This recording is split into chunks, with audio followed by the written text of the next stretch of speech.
네, 안녕하세요. 호야입니다. 오늘은 제가 저번에 말씀드린 대로 저희 우즈벡 처갓집에 대해서 좀 말씀드리고자 합니다.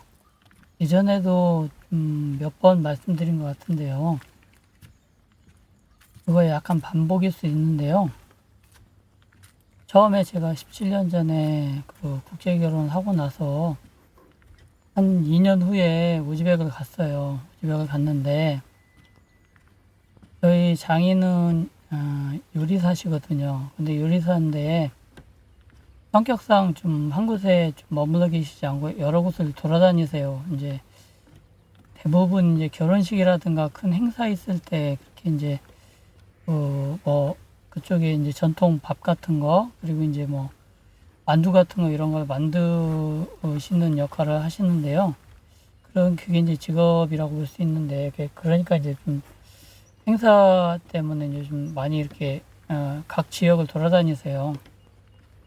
그러면서 일을 하시다 보니까 집에 계신 시간이 거의 없고, 그래서 이제 제가 이제 2년 후에 우즈벡 갔을 때 좀 정착해가지고 좀 꾸준하게 수입을 올릴 수 있는 방법이 무언가 좀 생각을 해봤어요. 근데 이제 차를 한 대 사주면은 그 차 가지고 좀 이제 합법은 아니지만 좀 불법적으로 택시 영업을 할 수 있다고 그러더라고요. 그러면은 뭐 어느 정도 사는 데는 큰 지장이 없다는 얘기를 하길래 제가 이제 큰맘 먹고 제 주머니에 있는 돈 다 털어가지고 제가 한 10,000달러 정도를 10,000달러 조금 넘게 제가 돈을 보내줬어요. 이걸로 차를 사라.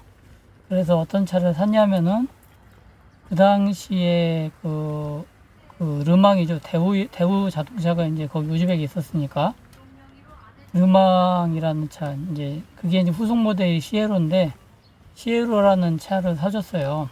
거기에서는 어떻게 보면 꽤 중형차라고 볼 수 있는데 그 차를 사주면서 이제 택시 영업하면서 살라 그랬거든요. 근데 처음에는 우리 장인이 이제 운전도 약간 서툴렀지만은 운전이 몇 번 하다 보면 좀 아는 것이고 그래서 이제 어느 정도 능숙하게 됐어요. 이제 차를 뽑아가지고 택시 영업을 한 거죠. 이제 합법적이지 않은 택시 영업을 했는데 그게 이제 장인 어른만 한 게 아니라 여러 사람이 그렇게 이제 합법적이지 않은 방법으로 이렇게 택시 영업을 하면서 먹고 살았어요. 사실은. 그래서 이제 어느 정도 이제 좀 기본적으로 떠돌아다닐 필요도 없고, 예, 그렇게 이제 자기 이제 지역에서 이제 놀러 앉아가지고 예, 일을 하게 되었는데요.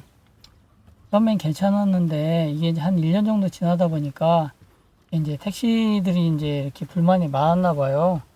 이제 영업용 차들이 뭐 택시 영업을 하니까 그래서 이제 많이 이렇게 고발이 들어오고 막 그러다 보니까 이게 이제 좀 하기가 힘들어졌어요. 그래서 이제 못하게 됐거든요. 그러니까 이제 먹고 살 일이 조금 이제 막막하죠. 그러다가 이제 우리 뭐 애가 태어나고 이러다 보니까 이제 아기가 있으면은 이제 그쪽에 이제 처갓집에 장인 장모를 이제 초청을 할 수가 있어요. 그래서 제가 이제 초청을 했죠.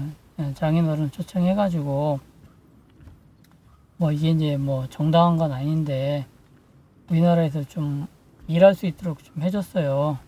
여기 이제 많이 여기에 3D 업종 일하기 힘든 한국 사람들이 일하기 싫어하는 그런 업종에 사람들이 많이 부족하다 보니까 그 외국인들이 많이 그 자리를 차지하고 있거든요. 그래서 이제 그쪽으로 해가지고 이제 공장에 이렇게 연결을 해줬는데 이렇게 이제 다른 분들도 사실은 그런 분들이 좀 많아요. 이렇게 이제 아기를 보기 위해서 돌보기 위해서 왔다가 그쪽 사정이 여의치 않기 때문에 좀 알바도 하고 이런 식으로 하는 분들이 많이 있거든요. 우리 장인 어른들 이렇게 이제 일을 하게 되었는데 그렇게 이제 다른 분들은 꾸준히 일을 해가지고 뭐 3년을 했느니 5년을 했느니 그래서 그 정도 일하면은 뭐 그 나라 수도 타시켄트는 아니지만은 이렇게 이제 작은 지방 소도시 가면은 집도 아파트 같은 경우에 뭐 좋은 건 아니지만 허름한 거 뭐 사는데 지장이 없어요. 그런 거를 구소련 시대에 만들어진 아파트가 굉장히 튼튼하거든요. 한 5층짜리, 4층짜리 되는 아파트들인데 그런 아파트들을 한 방 2칸짜리가 평수로는 거의 30평 정도 되는 2칸짜리 방이 있는 그 집을 한 $10,000 정도면 샀어요. 그 당시에. 그러니까 이제 여기서 뭐 3년, 5년 일하신 분들은 집을 최소한 2채, 3채씩은 샀거든요. 그러면 그걸 가지고 뭐 하느냐. 다른 사람한테 임대를 줘요. 임대를 줘가지고 이렇게 그 임대료를 받아서 먹고 살았거든요. 임대료는 대략, 100달러, 한 $150에서 많으면 $200 그 정도 받는다 그러더라고요. 그러니까 이제 평균적으로 한 집 하나당 한 $150 정도 하면은 2채면은 $300잖아요. 그 정도면은 우즈벡에서 한 달 먹고 사는 데는 그 당시에는 충분했거든요. 뭐, 한 달 월급이 기껏해야 뭐 $300도 안 됐으니까요. 일반인들. 그렇게 됐는데 문제는 우리 장인 어른께서 이 진득한 이렇게 눌러앉지를 못하는 성격이에요. 이제 조금 일하다 보면 한 3, 4개월 지나다 보면은 뭐 몸이 아프네, 무슨 뭐 좀 힘드네, 뭐 좀 머리 아파가지고 다시 우즈벡 갔다 와야겠다느니 뭐 이런 얘기를 막 해요. 그러면서 이제 보따리에 싸가지고 가는 거예요. 갔다가 이제 나중에 오겠다고. 계속 그런 식으로 이제 그거를 몇 차례씩 반복을 하다 보니까 돈을 좀 번다 싶으면은 다시 우즈벡 가서 몇 달 있다가 돈이 떨어지면 또 왔다가 그런 식으로 하다 보니까 모아두는 돈이 없어요. 그래서 제가 아내를 통해서 얘기를 했어요. 다른 사람들은 여기 진짜 가라고 해도 안 가고 꾸준히 이렇게 눌러붙어서 한 5년 정도 일하신 분들 얘기를 들어보니까 뭐 집을 3채 샀느니 뭐 어디에 뭐 땅을 샀느니 이런 얘기를 하는데 장인어른은 그런 것도 못하냐고. 여기가 뭐 이러기가 그렇게 힘든 것도 아니고 물론 힘들 수도 있지만은 그 몇 년 참아가지고 하면은 평생 먹고 사는데 놀고 먹고 사는데 그게 안 되냐 그랬더니 이제 뭐 듣긴 듣는데 이렇게 뭐 이렇게 뭐라 그러나 이렇게 심각하게 이렇게 듣는 것 같지를 않아요. 한 귀로 듣고 흘러보내는 것 같더라고요. 그러면서 이제 어느 날은 또 이제 한 6개월 정도 막 일을 해요. 그래서 야 이게 웬일이냐고 장인어른이 이제 좀 마음이 바뀌었나 보다. 그랬더니 그 다음날 또 전화가 왔어요. 야 나 답답해가지고 우즈벡 가야겠다. 이제 제일 많이 이런 게 한 6개월 정도 되는 것 같아요. 그렇게 이제 일하면서 돈을 이제 쓰는 거예요. 그거 잠깐 이제 주머니에 돈이 들어오면 그거 가지고 이제 우즈벡 가서 쉬었다가 돈 떨어지면 다시 왔다가 그래서 이제 그 4년이 지났어요. 그런 식으로 반복만 하다가 그래서 제가 답답해가지고 그때 이제 마지막으로 이제 출입국관리사무소 가서 이제 연장을 했거든요. 1년 연장하려고 갔더니 제가 이제 일을 더 하든 안 하든 일단은 1년짜리 비자를 더 연장을 하자.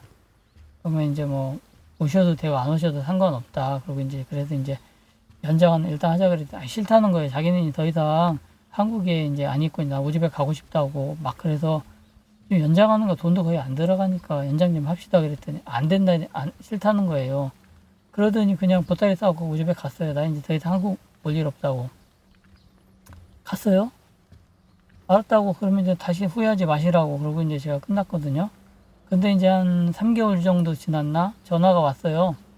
다시 한국 오고 싶다는 거예요. 그래서 아내를 통해서 물어보니까 자기 이제 다시 좀 생각을 해봤는데 한국에서 좀 일해야 될 것 같다. 근데 기껏 일해봐야 한 9개월 정도 일하는데 어떡할 거냐. 근데 문제는 비자가 끝나버렸다는 거기 때문에 올 수가 없는 거예요. 제가 추천을 하고 싶어도 자기가 안 한다고 그러고 가버렸기 때문에 출입국관리사무소에 더 이상 이제 머무르지 않겠다고 신고했기 때문에 안 되는 거예요. 그러니까 제가 막 뭐라 그랬죠. 그러길래 그 전에 내가 분명히 비자 그 1년 더 연장하자 그랬더니 왜 안 했냐고 그랬더니 또 가만히 있어요. 이제 장인어른이 이제 지연제가 있으니까. 그러고 나서 이제 그렇게 해서 이제 시간이 지나가 버렸거든요. 그러니까 남들은 그렇게 돈을 많이는 못 벌어도 최소한 집 2채 이상, 많게는 3채, 4채까지 벌 수 있는 그러한 기회를 제가 제공해 줬는데 그거를 이제 거스차 버린 거예요. 그러고 나서 이제 마지막에는 이제 돈이 없으니까 이제 끙끙 대는 거예요. 아들이 이제 무슨 케밥 사업을 한다고 할 때 도와주지도 못하고 그런 거 좀 도와줬으면 굉장히 잘 됐을 텐데. 그러니까 제가 막 화가 나는 거예요. 열이 받아가지고 더 이상 이제 나한테 어디 뭐 오란 얘기 하지 말고 우리 이제 더 이상 애 안 나니까 그렇게 알고 계시라고 이제 올 생각하지 말라니까 이제 뭐 왜 뭐 좀 삐져 있는 상황인데요. 더 이상 올 수도 없어요. 아기가 이제 초등학교 들어가기 전까지만 올 수 있는 거 그 이후에는 이제 나라에서 이제 딱 차단을 시키거든요. 이런 이제 여러 가지 좀 문제가 있기 때문에 그래서 그렇게 저희 아내하고 저하고 기회를 굉장히 많이 만들어줬는데 그 기회를 다 발로 걷어차고 지금 아주 궁하게 살고 있는 거예요. 이제 다음엔 좀 얘기할 때는 다음엔 더 기가 막힌 얘기를 하겠지만은 그래서 이렇게 기회를 줘도 기회를 잡지를 못하고 입에 밥을 떠 넣어주고 있는데도 그것도 제대로 먹지를 못하고 있으니 얼마나 제가 속이 상하겠습니까?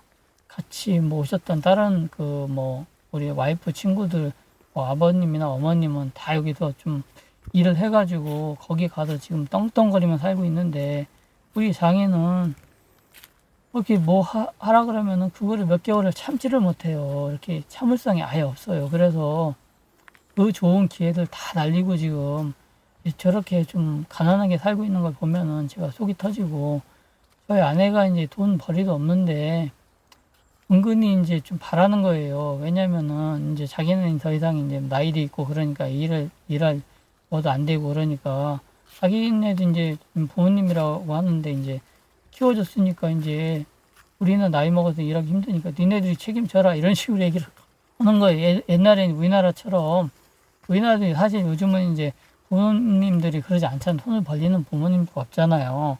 근데 우리 장인 어른이 은근히 이제 손을 벌리는 거 이제 니네들이 장성했으니까 이제 나이 많이 먹은 우리를 이제 니네들이 돌봐라. 그러니까 생활비로 보내란 얘기예요. 그래서 제가 기가 막혀가지고 이제 요즘은 제가 지금 근 한 몇 년 동안 그 장인어른한테 제가 장인어른이랑 좀 친했었는데 제가 와이프가 전화를 해도 전화기 근처에 가지도 않고 화상 이제 뭐 전화를 해도 제가 쳐다보지도 않거든요. 그러니까 장인어른 저한테 좀 섭섭한 게 있는 것 같은데 저는 진짜 좀 냉정하고 싶어요. 너무 진짜 기회를 많이 줘도 그 기회 다 걷어차고 나서 지금 저렇게 가난하게 살고 있는 거 보면 제가 진짜 화가 머리끝까지 나거든요. 그래서 오늘은 제가 저희 우리 집에 그 장인 어른에 대해서 좀 참 답답한 얘기를 좀 해봤고요. 다음 시간에는 더 기가 막힌 얘기를 제가 좀 해드릴까 합니다. 제가 뭐 저희 우리 집에 뭐 처갓집을 무슨 뭐, 예, 뭐 무조건 뭐 까고 뭐 그런 게 아니라 제가 좀 기가 막히고 이런 일이 이제 다른 분들한테도 발생할 수 있기 때문에 또 발생하고 있을 수 있거든요. 그렇기 때문에 좀 참고도 하시라는 면에서 제가 이렇게 영상을 찍고 있는 거거든요. 오늘 또 시청해 주셔서 감사드리고요. 그러면 다음 시간에 또 찾아뵙겠습니다.